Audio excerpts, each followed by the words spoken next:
nhom xíu vậy tao hồn cổ chơi mang chơi kia nè hả trào anh ấy vì món gì kì here có làm bật lầy mình bên kia phải biết cái chuyện làm tao chừng nào ta không đó mắt nhưng tâm lý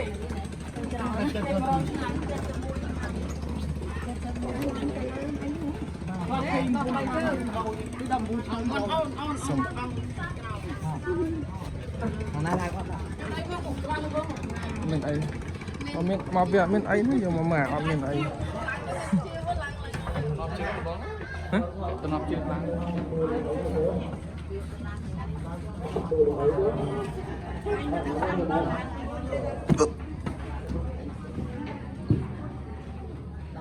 nên bây giờ cho ăn tim mùi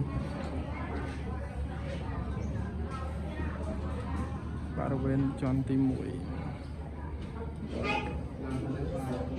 xà la này quạt chung bình mình chung quạt chung bình chung lấy chờ bây giờ kháng cái đào lên cao thế này đào lên cao thế này cái bật rồi cái bật tạm bắt cái bật để kháng cái đào cao tới sang vì tôi trộm khang về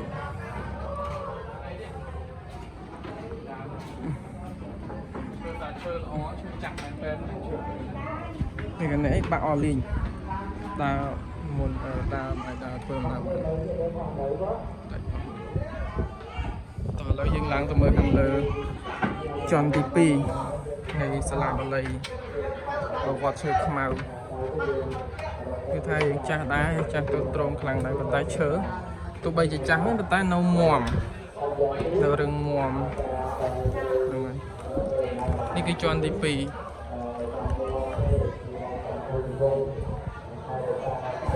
ทราบlấy đấy co sang ở năm 20 mình đấy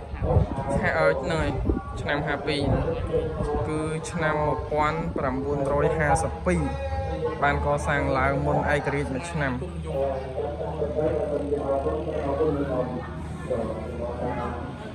នេះសង្កសីដែលគេជួសជុលក្រោយមកទៀតនេះប៉ុន្តែឈើនេះគឺឈើគឺធ្វើតាំងពីសម័យឆ្នាំ51ប៉ុន្តែគេជួសជុលដំបូលខ្លះកុំឲ្យវាទឹកលិចទឹកអីចឹងប៉ុន្តែទីនេះគឺมันមានការប្រើប្រាស់អីទៀតទេ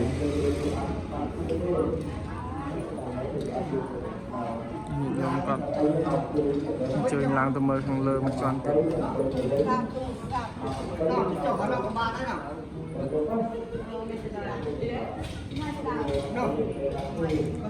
ខាងនោះក៏ចោលបានដែរហ្នឹងហើយខាងនោះក៏ចោលបានខាងនេះចោលបានអត់ទេចោលខាងនេះក៏បានចោលខាងនោះក៏បាន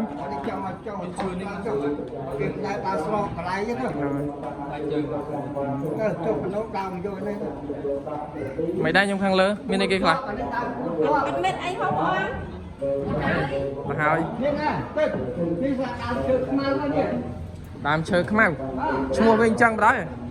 ឈ្មោះឈើខ្មៅចឹងហ្មងហ៎តែគេផ្សាយថាយុគវត្តនេះ130ឆ្នាំហើយឈើហ្នឹងឈ្មោះឈើខ្មៅចឹងត្មងហ្នឹង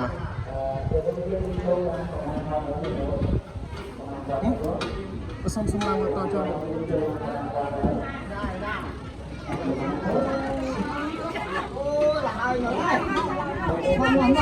អូនេះមកដល់ជាន់កំពូលជាន់ទី3ឃើញឈើហ្នឹងទៅយើងដល់ជាន់ទី3នេះ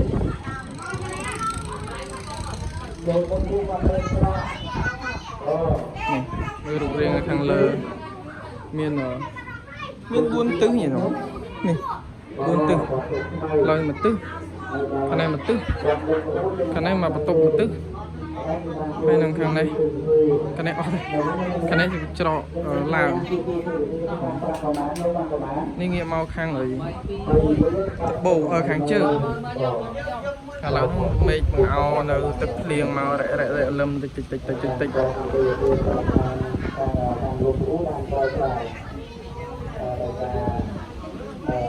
េះ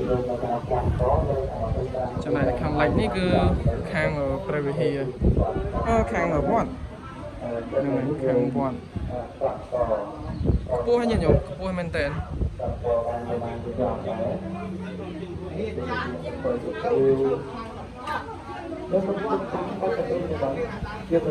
េះគឺកន្លែងផ្លូវឡើងបងផ្លូវដែលមកកន្លែងសាលាបាលីឈើខ្មៅហ្នឹងចំណែកសាលាឆាន់នេះទើបតែកសាងដែរតែចំណែកព្រះវិហារខាងនោះយើងមើលឃើញហ្នឹងគឺវាមានអាយុកាលយូរហើយការសាងសង់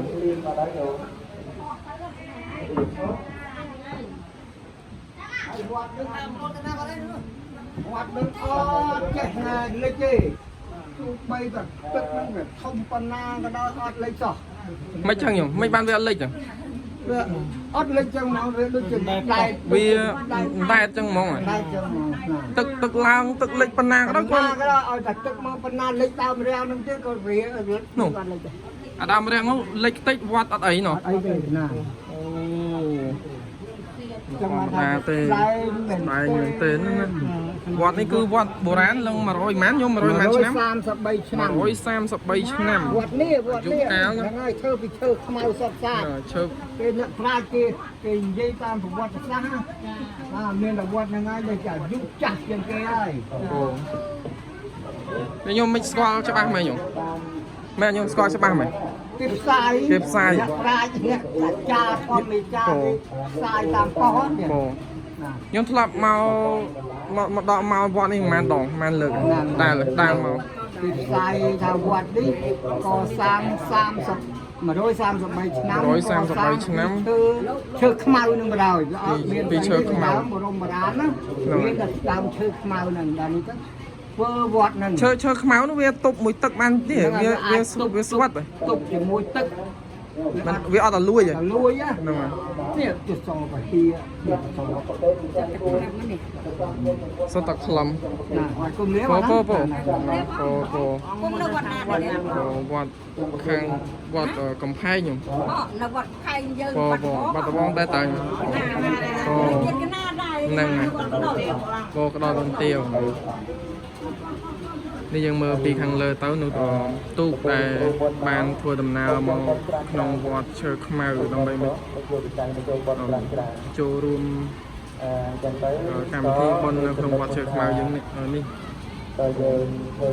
គឺមើលពីយើងមើលទៅខាងនោះគឺទន្លេសាបហ្មងបើយើងជិះពីផ្លូវហ្នឹងទៅផ្លូវទឹកហ្នឹងគឺផ្លូវទៅទន្លេសាបទៅបន្តិចទៀតគឺដល់ទន្លេសាបធំតែម្ដងហើយចំណែកនេះគឺលក្ខណៈថាដៃទន្លេសាបហ្នឹងឯងពូញហ្នឹងខាងនេះគឺខាងនេះខាងត្បូង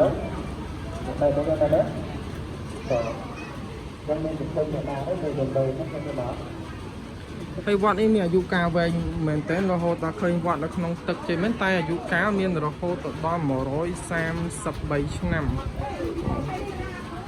133ឆ្នាំ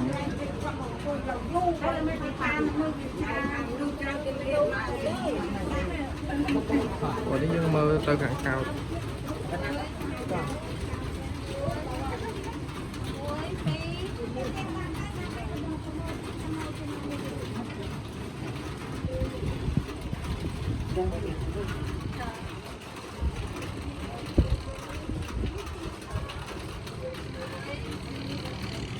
យើងមើលទៅកណ្ដោះគឺភូមិរបស់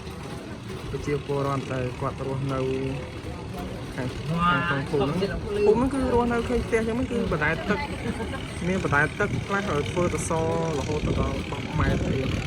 10ម៉ែត្រពីទឹកឬក៏15ម៉ែត្រទៅ20ម៉ែត្រពីទឹកអាចដល់30ម៉ែត្រទៅសរទៀតពោះមែនទេខាងក្រោមគឺអាចនៅបានទេគឺនៅបានតែខាងលើតែដោយសារខាងក្រោមគឺសុទ្ធតែទឹកតែម្ដង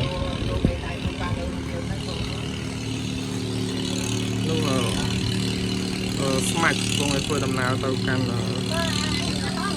ទន្លេនៅខាងមុខទៀតតាមថ្ងៃទៀតហើយយើងគាត់ជើងមកលេងកម្សាន្តហើយប្រហែលថតរូបលេងនៅលើសាលាបាលីវត្តឈើខ្មៅ